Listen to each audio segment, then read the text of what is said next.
Hello and welcome to 100 Yards of Football Sports Talk Radio. I'm your host this evening, Logan Landers. And tonight we're going to be talking about the 2021 season for the Indiana Hoosiers. Hey, representing the team. Hey, it's my guy tonight doing this with me, doing these great team previews for a while now. Also, my co-host for Unscripted, checks out on Facebook, YouTube as well. It's my guy, Big Jay McLovin. What's going on, Jay? What's up, man? I'm ready to talk some Indiana Hoosiers. Let's talk some Hoosiers. Yes. Hey, no doubt about that. But before we get started, though, be sure if you guys enjoyed this video tonight, be sure to like, comment, share, and subscribe.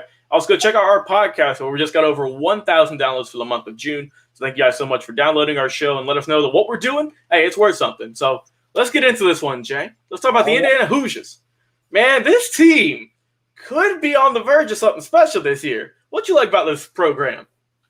You know, I think probably the defense is probably where I think I'm leaning more towards. I like linebacker McFadden, and I like defensive end head.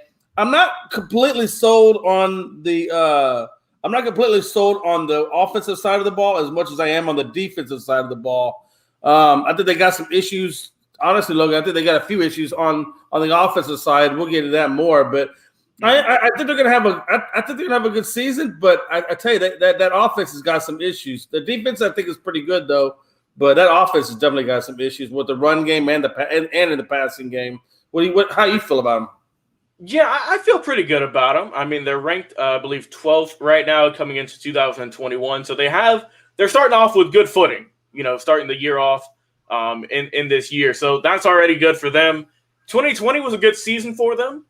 They won a lot of games, but they lost two big ones. Of course, you lost against Ohio State, who they're going to be going up against, once again this year. Oh, yeah. And then also they lost in the championship game, man. They lost against Ole Miss in their bowl game, the Outback Bowl.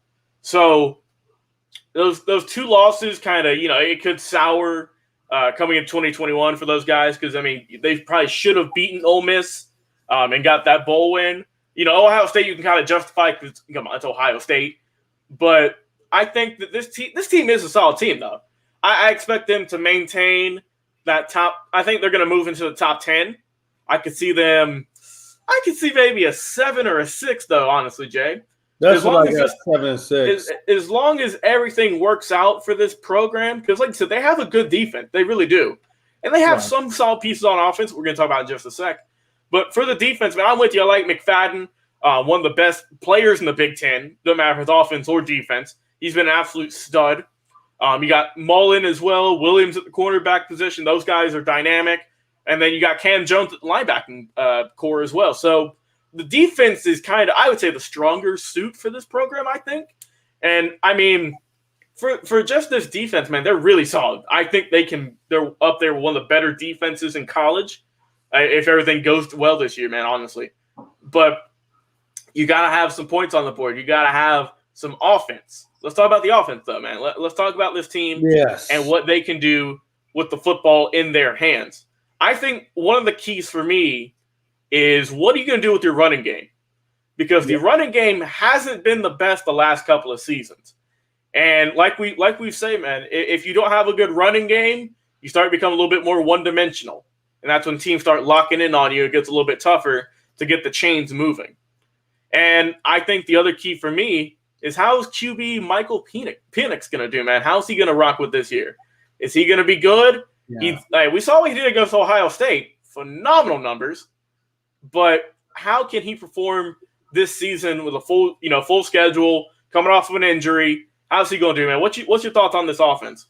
Yeah, so my first question, like I said to you earlier, is in that passing game. Because right now, we don't know if Michael Penix is if he's 100% after suffering that knee injury, but if he is 100%, then he will be the star of the show. And I think the benefit off of that will be wide receiver Ty Freifogel Sr. That big 6'2", 210-pounder.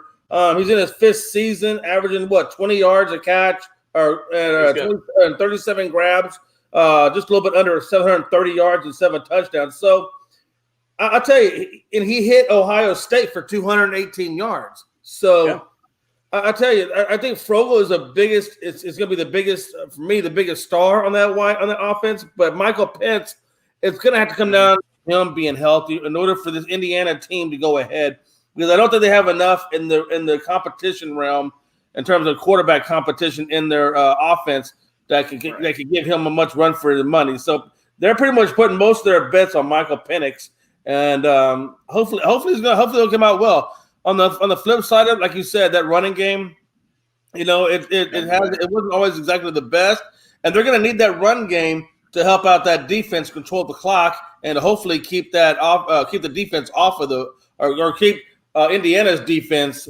off of the field. So I look at that defense, and it always is. I think it's led by Tim Baldwin, that freshman. So yeah, I think he's gonna have a good year.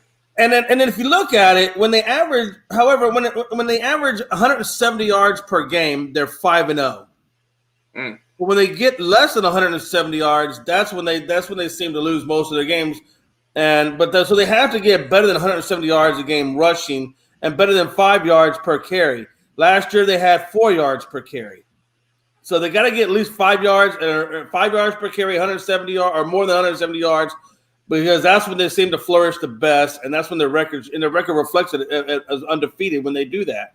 So yeah, a lot of it's going to depend on that run game, and a lot of it's going to depend on Penix being healthy and being able to get the ball to that Freifogel, which I think is their best wide receiver option out there. Yeah, they definitely got some good weapons. It just to me, it depends on how Penix is going to do. Is he going to be 100%, or is that knee injury going to linger for who knows how long? We'll have to see. But they got some good pieces, man. Like you said, they got Freifogel at the wide receiving position. He's solid. They got also a good tight end, man. They have a solid tight end at their spot with Peyton Hendershot, great name. And I think those guys are really going to help that offense out. If Tim Baldwin, like we said, the young freshman, if he can come in and have a solid season, we'll have to see what he can do and help develop that running game. But I'm with you, like we said in the beginning. It's all about the defense. This defense is no joke. This is where their bread and butter is. And I think that's going to get them to a few wins, is just that solid defensive the playmaking ability on that core. So let me look at their schedule real quick, Jake, because they're facing they got a few tough teams on their program. Oh, yeah, they do. No, I see Iowa week 1. That is not a good way to start your season. That's a tough one. That's a tough one. What about Cincinnati? Cincy. Hey, people thought they should have made it into. Hey, we don't know how Cincinnati did last year. We don't know how Cincy did last year. Whew. Yeah, and I see Ohio. They got to play Ohio. They still got to go through Minnesota. They got to go through Michigan State, Penn State. I think what you said earlier is very accurate. I think 7-6, is really what I think they're going to do. I think that's a very viable record for them to achieve. Yeah, I think they are going to have a winning season. Because, let's be honest, man, for just historically, Indiana has not had a great college football program, up till kind of recently. They're always going to be known as the basketball school. But, their football program is coming together pretty nicely, though, all in all. I think they're going to have a winning season. I could see, 6 to 8 wins is my kind of range I could see this team getting. But they're going to have to fight and scrap for some of these teams, man. Because, like you said, they're facing up against Iowa week 1. I see Ohio State, Cincinnati, Michigan State, also Michigan. Because Michigan's going to be playing hard this year, man, because Harbaugh's fighting for his job, basically. So, we'll see. It's going to be tough for Indiana, though. So, I think 6 to 8 wins in a bowl game is going to be my prediction for the year. What's your final thoughts on this program before we wrap things up tonight?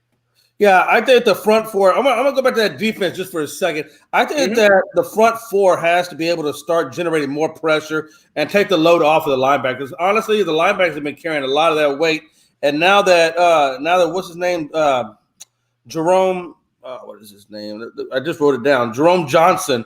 Jerome Johnson's gone after working an all-star force up front. So Johnson's gone. They need more pressure from the front four. Defensive end head, I think he's a 6'5", 262-pound guy. Decent veteran. He has 17 tackles, 1.5 sacks, and 2 tackles for loss. So, he's got experience. He's got burst on the end to become a big factor. But honestly, you have to look at Micah McFadden, like we were talking about earlier, too. He's going to have to do his job and carry the load as well. And he's a 6'2". He's a big guy. He's 6'2", 227.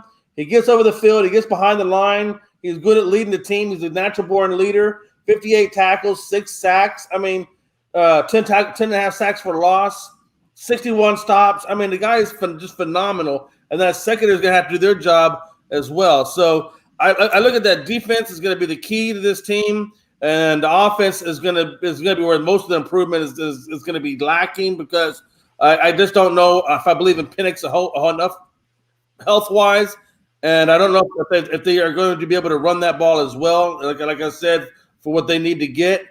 But overall, I think, like you said, I think 7-6 is a realistic goal for this team. And I think that what they have on the offense and what they have on the defense will support that. And like you said, Ohio, Cincinnati, Iowa, Michigan. I mean, those are some big games. And so that's why I think 7-6 is realistically where the team's going to wind up. Yeah, like you said, I'm with you, Jay. The defense has got to be the good anchor. Can the offense step up? Is Penix going to come back healthy? Can the running game develop? Can the receivers keep doing what they've been doing? And how's the O-line going to hold up? So we'll see how this team can do. Like I said, they're going to have a solid season overall. I think they're going to get into a bowl game at the end, and we'll see if they can avenge their loss last year. So I think that Indiana, all in all, man, they're going to have a good year. And we'll see just how everyone can do for this program. Well, if you guys have enjoyed this video here tonight, first off, thank you guys so much for tuning in. Whether you're watching us live on Facebook, YouTube, or on Twitch, thank you guys so much for liking, commenting, and sharing as well. Also, if you want to do us a big favor, go check out our podcast available on Spotify or Apple or iTunes, anywhere you listen to your podcast. We are over there putting in daily episodes, doing about 15 to maybe an hour long, just depending on what we're talking about, honestly. And we're doing team previews, legends interviews. We did a lot of draft stuff. See if we got predictions right. So we're some of the guys who just got drafted. We've had guys who got drafted on the show before. So go check out those as well. So thank you guys so much for liking our podcast and downloading it as well. Like I mentioned earlier in the program, we just hit over 1,000 downloads for the month of June. So thank you guys so much for hitting the download button and helping us out over on that end. Well, for my co-host tonight, Jay McLovin, thank you so much, my man, for coming on and talking about the Hoosiers in Indiana with their 2021 team preview. I've been your host, Logan Landers. Hey, stay tuned because we got another great team preview coming up for you just in a minute.